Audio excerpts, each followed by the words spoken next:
Ali, tersangka baru perkara korupsi tata niaga komoditas dan tindak pidana korupsi sebagai tersangka kasus dugaan korupsi Timah wilayah izin usaha pertambangan PT menggeledah rumah dinas mentata niaga komoditas Timah wilayah izin usaha pertambangan hingga 6 miliar rupiah.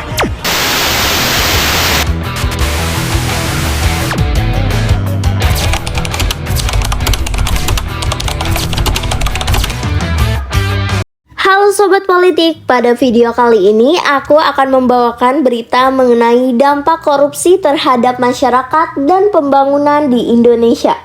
Korupsi dapat menyebabkan terhambatnya pertumbuhan ekonomi.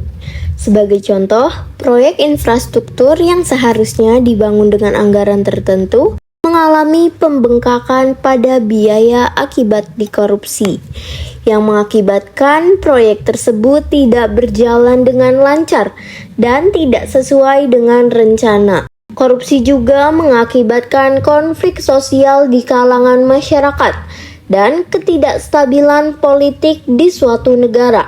Ketika para pejabat publik menyalahgunakan kekuasaan guna kepentingan pribadi, misalnya dalam proyek pembangunan jalan, kegiatan korupsi dapat mengakibatkan penggunaan material yang berkualitas rendah, mengurangi daya tahan jalan, dan meningkatkan resiko kecelakaan bagi pengguna. Hal ini tidak hanya merugikan masyarakat dari segi keamanan, tetapi juga memperburuk kondisi ekonomi lokal karena infrastruktur yang buruk dan menghambat mobilitas dan aksesibilitas, sehingga rasa kepercayaan pada masyarakat terhadap institusi pemerintahan Indonesia semakin menurun.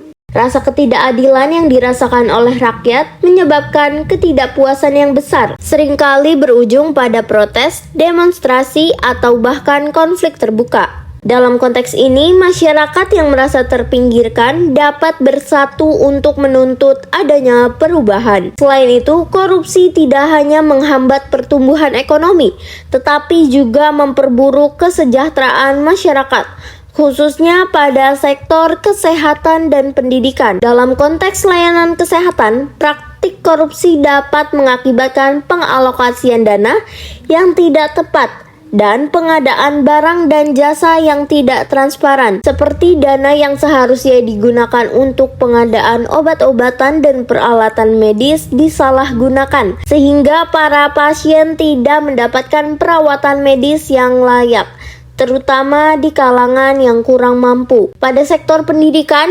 korupsi berpotensi merampas harapan generasi muda di masa yang akan datang. Akibatnya banyak sekali sekolah yang memiliki fasilitas yang kurang memadai, dan para guru tidak mendapatkan pelatihan yang cukup untuk memberikan pendidikan yang berkualitas. Berbagai skandal kegiatan korupsi dapat menciptakan rasa ketidakpuasan di kalangan masyarakat. Ketika rasa kepercayaan masyarakat terhadap lembaga pemerintah menurun, masyarakat cenderung merasa apatis dan skeptis terhadap keberlangsungan proses politik di Indonesia, sehingga dapat berujung pada rendahnya tingkat partisipasi rakyat dalam pemilihan umum maupun kegiatan politik lainnya.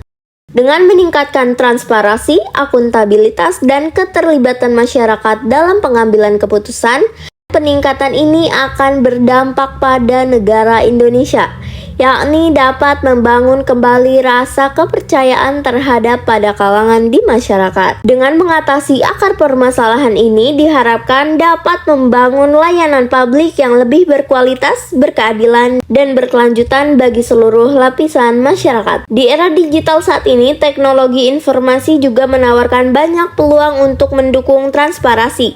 Penggunaan aplikasi pelaporan online yang dapat memungkinkan masyarakat Indonesia untuk melaporkan dugaan praktik korupsi secara anonim, sehingga dapat mengurangi rasa takut untuk bersuara. Dengan demikian, pemaparan teknologi tidak hanya meningkatkan transparansi, tetapi juga partisipasi di masyarakat. Dapat ditarik kesimpulan bahwa korupsi terbukti menghambat pertumbuhan ekonomi dengan mengurangi investasi asing dan meningkatkan biaya publik. Praktik korupsi berdampak langsung pada kualitas layanan seperti pendidikan dan kesehatan. Kita juga mengupas bagaimana korupsi dapat memicu konflik sosial dan menciptakan ketidakstabilan politik. Terakhir, korupsi berdampak pada kualitas proyek-proyek infrastruktur.